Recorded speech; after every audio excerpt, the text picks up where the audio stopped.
Hello friends, जैसा कि हम लोगों ने लास्ट वीडियो में लेंथेनॉइड के बारे में लगभग सारा डिस्कशन कंप्लीट कर दिया था। तो आज जो हमारा टॉपिक है वो एक सबसे पहले तो हो जाएगा इसके यूजेस, जो इस लेंथेनॉइड्स का लास्ट एक पॉइंट बच जाता है, और उसके बाद में हम पढ़ेंगे एक्टिनॉइड्स को। राइट।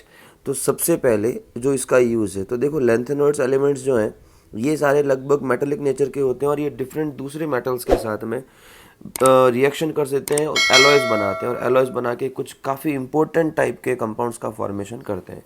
सबसे पहला दी मोस्ट इम्पोर्टेंट टॉपिक आप लगा देना, ये एक एप्लीकेशन जरूर आती है और इसका नाम होता है मिश मेटल, MISCH। याद रखना, ये मिक्स नहीं है, ये मिश मेटल है। इस पे क्वेश्चन कई बार आ चुका है कंपोजिशन पे, और इसके परसेंटेज वगैरह पे क्वेश्चन आ चुका है। मिश मेटल क्या है, पहला ही क्वेश्चन बनता है। It is the alloy of lanthanoids with other metals. कुछ डिफरेंट मेटल्स के साथ में लेंथेनॉइड्स जो एलॉयज बनाते हैं वो क्या होते हैं, मिश मेटल कहलाते हैं। जिसमें जो लेंथेनॉइड्स होते हैं, लेंथेनॉइड्स जो हैं उनका लगभग 90 से 95% तक रहता है, और साथ में इसमें मिलाया हुआ होता है आयरन लगभग 5% के आसपास, और उसके बाद में कुछ मैग्नीशियम या कुछ अदर, है ना, कुछ भी अदर में यहाँ पर कार्बन आ सकता है, सल्फर आ सकता है, कैल्शियम, एल्यूमिनियम। वो रिमेनिंग पोर्शन जो है वो कुछ पॉइंट्स में, कुछ पॉइंट्स में, बहुत ट्रेस अमाउंट में इसमें लिया जाता है। राइट। अब आयरन जरूर याद रखना है। अब सवाल उठता है कि सर लेंथेनॉइड्स जो हैं उसमें भी कोई स्पेसिफिक लेंथेनॉइड? बिल्कुल। यहाँ पर आप ध्यान रखना, सबसे हाईएस्ट ये क्वेश्चन आ रखा है आपके बोर्ड में, CBSE RBSE दोनों बोर्ड्स में आ रखा है।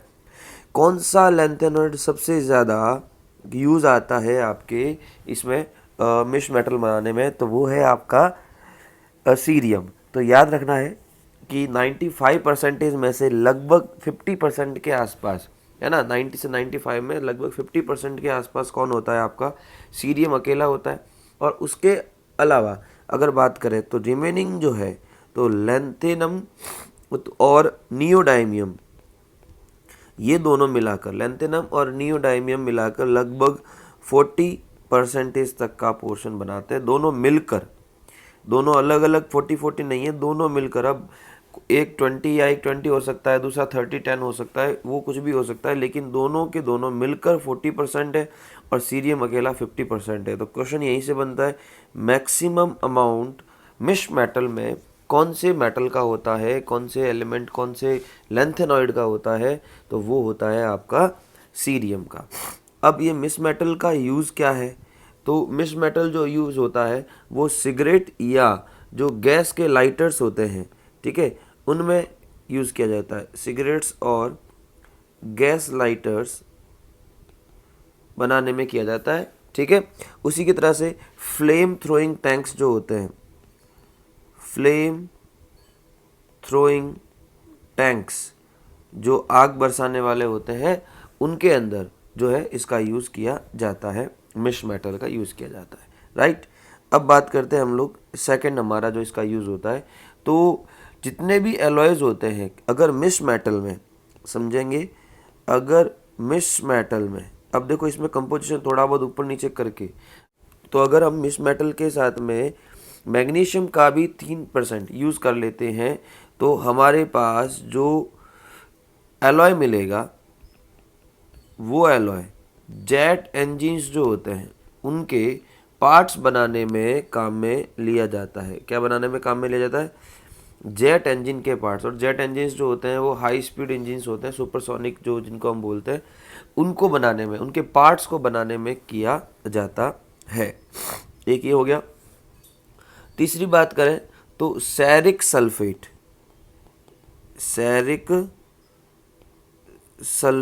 एक कंपाउंड है, CeSO4 होल ट्वाइस, है ना। ये जो सैरिक सल्फेट है, ठीक है, ये यूज़ होता है as oxidising agent, as oxidising agent. ठीक है, उसके बाद में बात करते हैं फोर्थ इसके एप्लीकेशन की। तो सीरियम सॉल्ट्स जो होते हैं, सीरियम सॉल्ट्स जो होते हैं वो आपके काफ़ी जगह पे एज अ कैटलिस्ट काम में लिए जाते हैं। उसके बाद में बात करें फिफ्थ पॉइंट की, तो एक La2O3 लेंथिनम का जो ऑक्साइड है, इसका यूज़ करते हैं क्रूक्स लेंसेज बनाने में।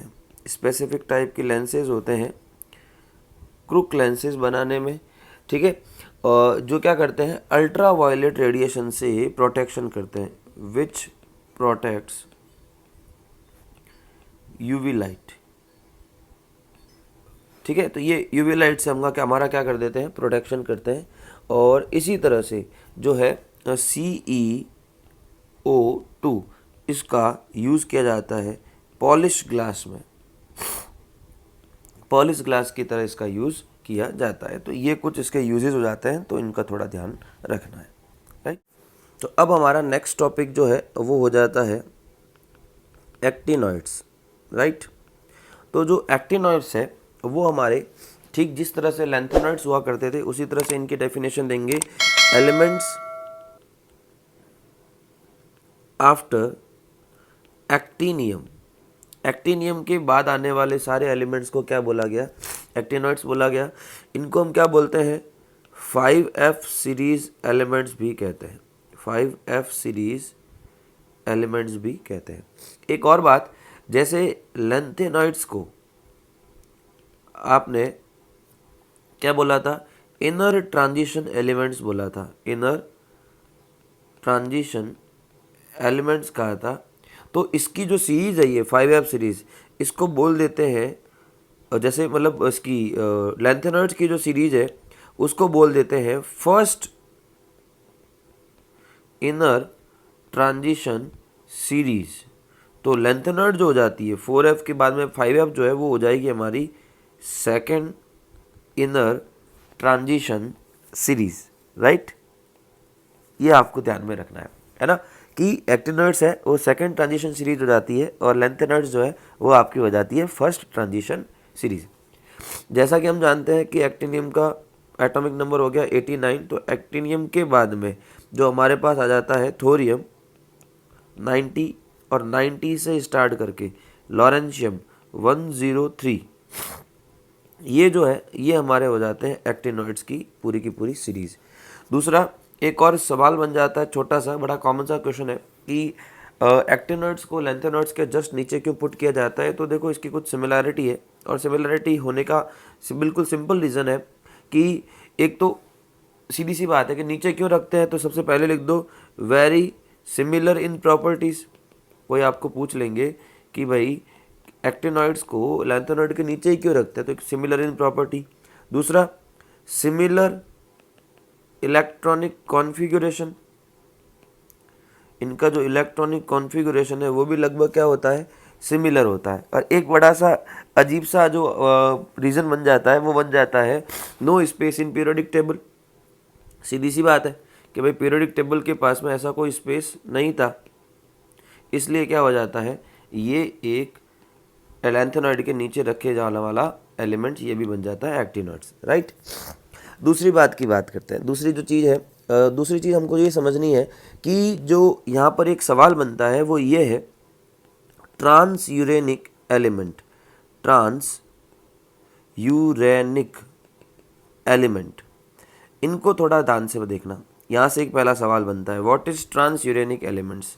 राइट, तो देखो यहाँ पर आप देखोगे थोरियम के बाद में, है ना, तो थोरियम के बाद में आप आगे जाते हो तो 92 नंबर पे आपको कौन देखने को मिलता है, यूरेनियम देखने को मिलता है। राइट, अब यूरेनियम खुद नहीं, हाँ, यूरेनियम के बाद आने वाले एलिमेंट्स कहाँ तक, लॉरेंशियम तक।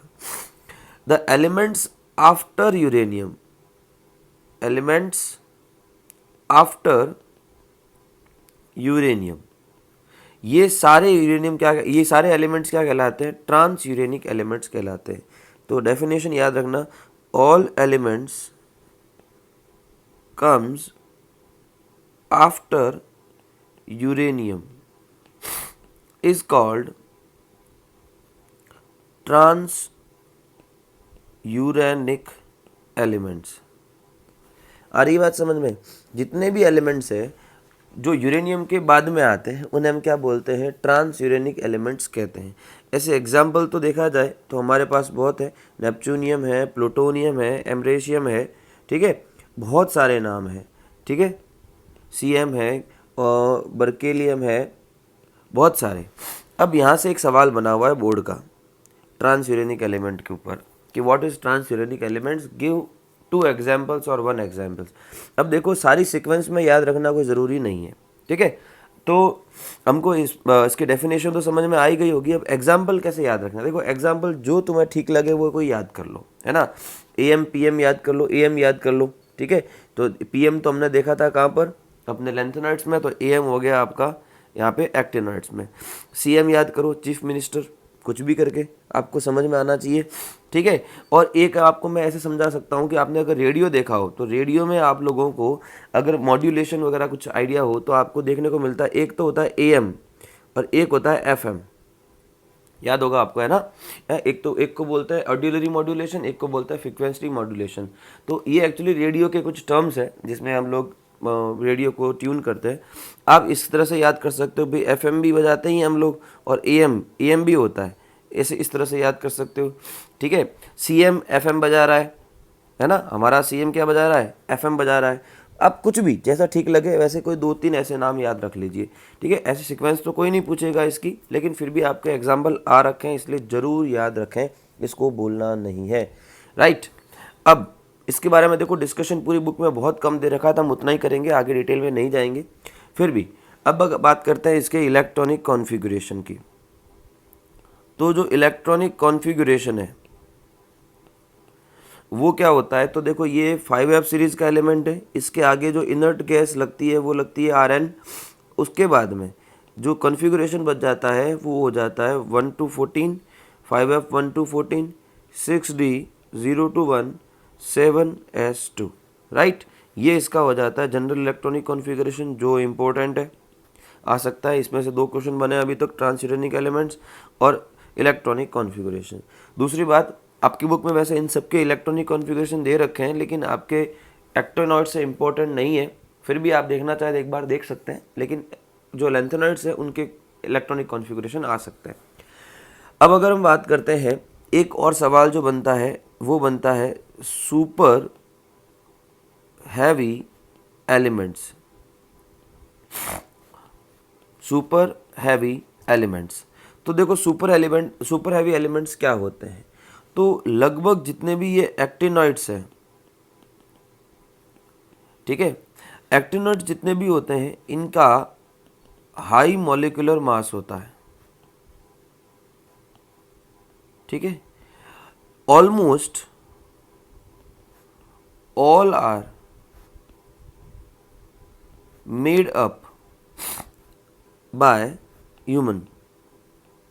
ये इसमें लगभग सारे यूरेनियम के बाद वाले आते हैं। हम लोग ट्रांस यूरेनिक एलिमेंट्स जो होते हैं ना, उन्हीं को ट्रांस यूरेनिक एलिमेंट्स जो होते हैं उन्हीं को सुपर हैवी एलिमेंट्स कहते हैं। तो यूरेनियम के बाद आने वाले जितने भी एलिमेंट्स हैं ये सारे कैसे होते हैं? मैन मेड होते हैं, बाय ह्यूमन, इन लेबोरेटरीज में बनाए जाते हैं। इनको हाई मॉलिक्यूलर मास होता है और ये नेचर में अवेलेबल नहीं होते हैं,